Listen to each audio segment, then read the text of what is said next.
The number that is about to change how you see your own financial situation is this one. 44% of Americans in 2026 cannot cover a $400 emergency without borrowing money or selling something.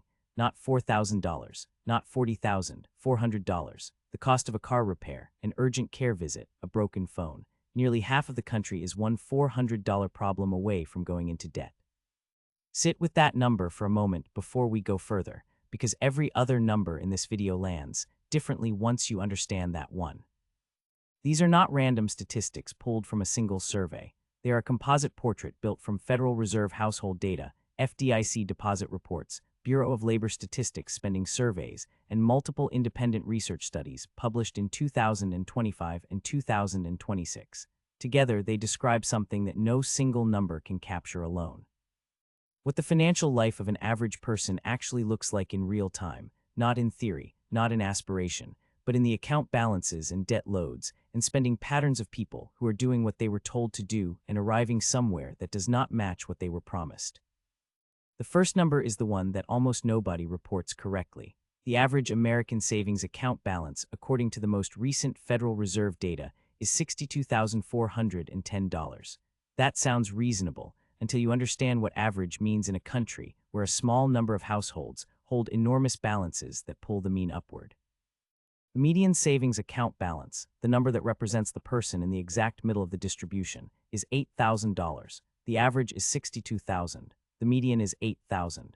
The gap between those two numbers is the wealth inequality hiding inside a single statistic. If you have been benchmarking your savings against the average and feeling like you are behind, you are comparing yourself to a number that was not describing the middle of the country.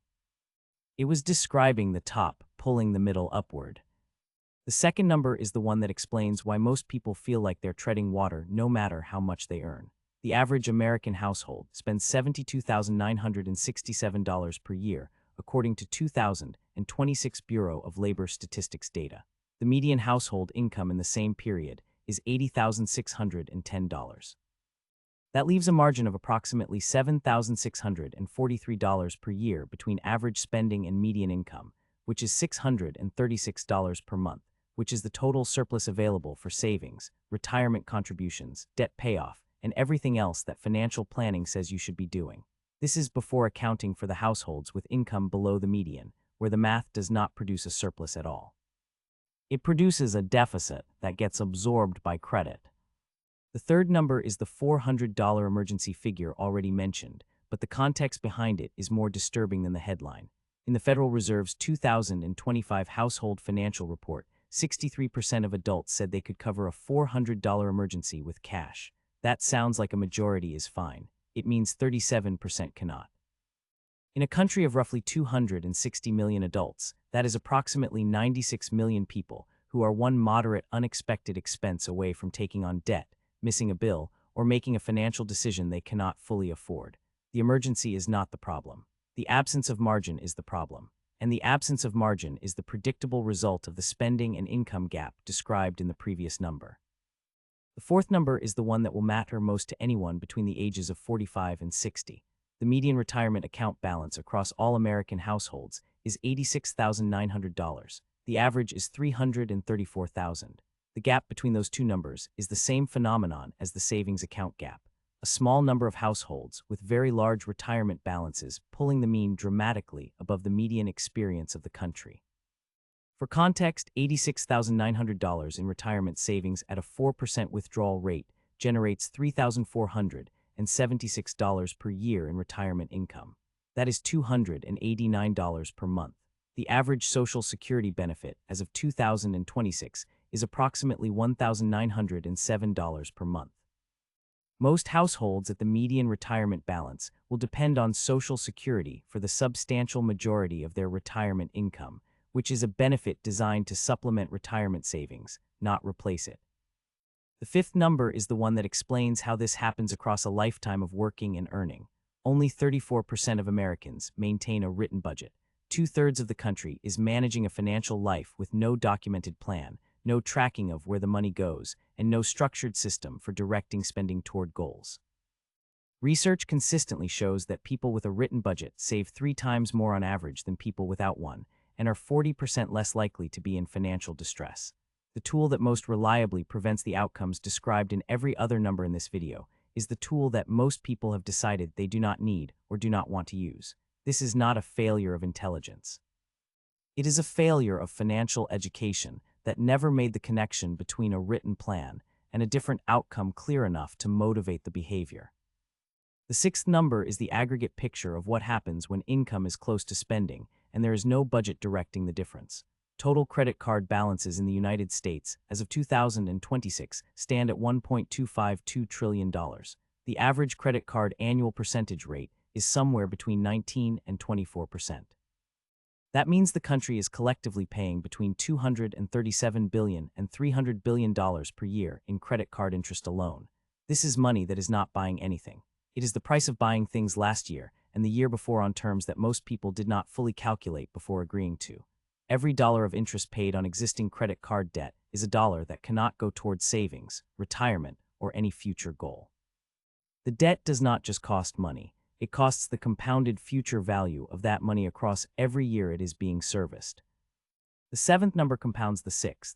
Student loan balances in the United States stand at $1.658 trillion. The generation most burdened by this number, millennials, is also the generation managing the largest share of the credit card debt in the previous statistic while facing the highest housing costs in recent history and the lowest homeownership rates of any generation at equivalent life stages.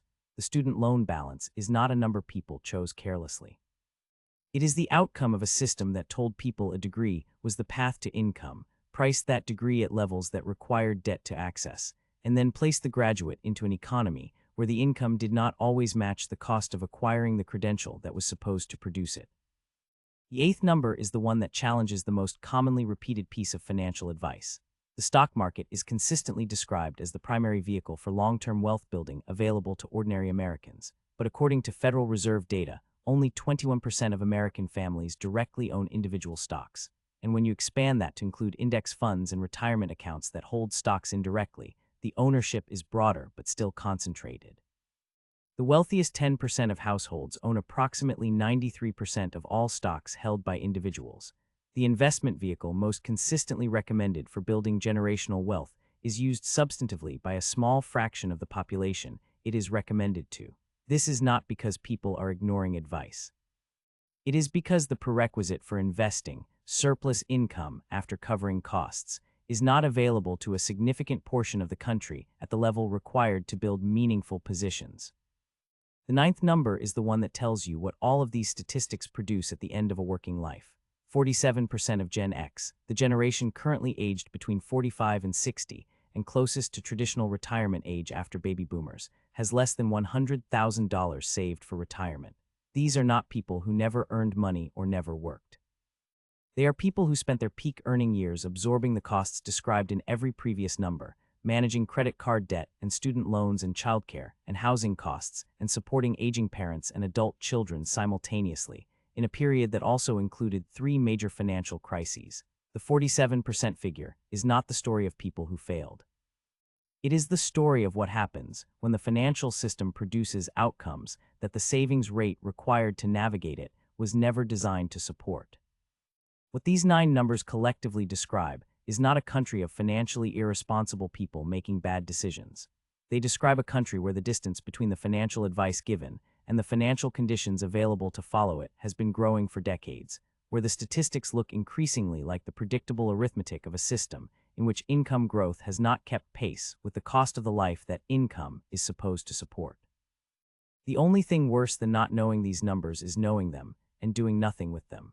Because the one consistent finding across all of the research behind these statistics is that the gap between people who navigate the system well and people who do not is almost entirely explained by financial knowledge applied early enough to change behavior before the compounding of bad conditions makes the change too expensive to matter.